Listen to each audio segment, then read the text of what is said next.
के शरण में गिरकर अपनी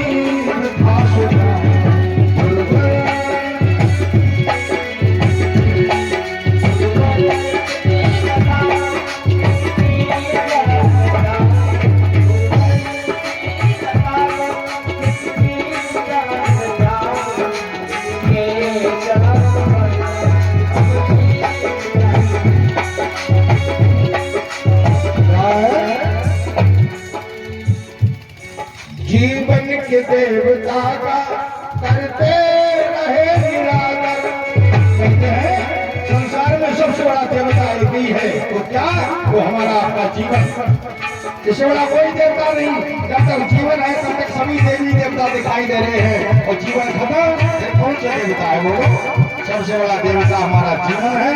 उस जीवन को केवल बर्बाद मत करिए। जीवन के देवता का करते रहे निरादर, कैसे करे समरण। ये पाप की गठरिया परीक्षा जी, ये पाप की गठरिया क्या खोल कर दिखाए, और तुम्ही बता दो किसकी शरण जाए।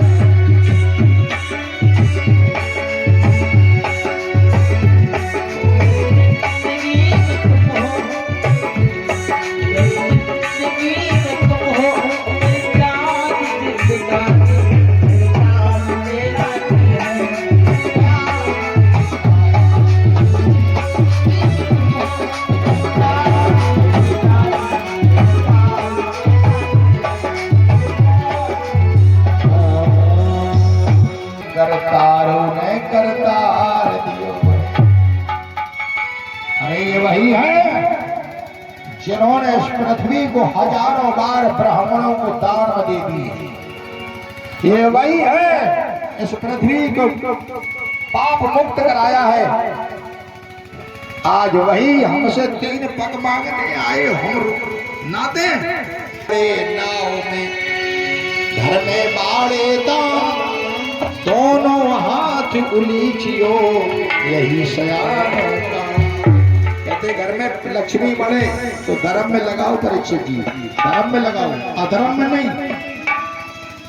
भंडारे में कैसे लगा दो। किसी गरीब बेटी की शादी हो रही चुपचाप कराओ जाके, लेकिन आजकल लोग कन्यादान पट्टी 500 रुपया 1000 रुपया, ये तो त्योहार है। ये कोई ऐसा थोड़ी तुम्हारा। आज जब संकल्प का समझ आया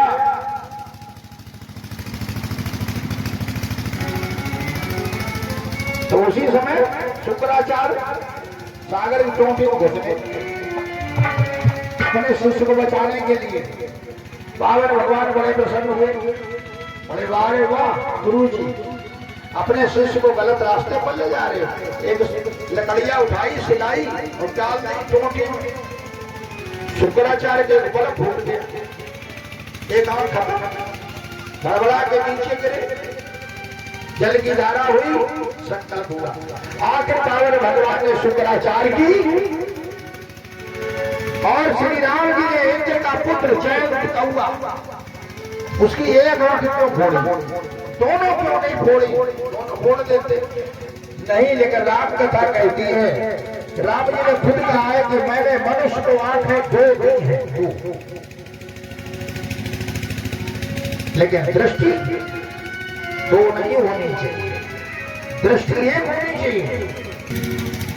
कि उस पीस रूप की साया ने अंगूठे को कमंडल में धोया, यहीं पर उनका नाम पगधारी पड़ा। कि उस पीस रूप की साया ने सूरज के अंश ढाप डाले, और 3 ही कदम की, और 3 कदम की गिनती में, और 3 लोक डाले हैं।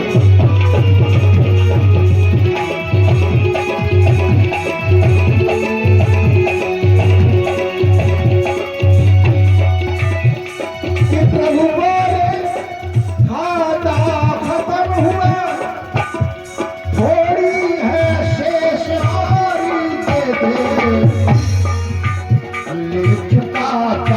के 3 कदम अब आधा कदम और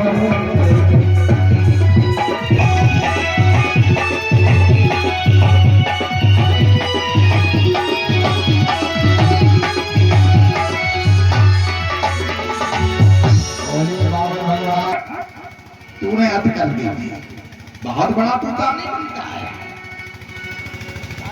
उठा के जंजीरों से कस दिया। राजा बलि के सैनिक युद्ध करने के लिए तैयार हो गए। राजा बलि बहुत अकलमंद था, उसने कहा युद्ध कोई नहीं करेगा, हथियार डाल दो, ये हमारा आपस का मैटर है। अत कर दी, आधा कदम और करिए। लेकिन ध्यान देना, जिन घरों में नारियां अकलमंद होती हैं, जिन घरों में पत्नियां अकलमंद होती हैं, वो अपने पति को संकट से बचा ले जाती हैं। और जिन घरों की पत्नियां बेवकूफ होती हैं, वे अपने पति को संकट में और फंसा देती हैं। जैसे पति ने 5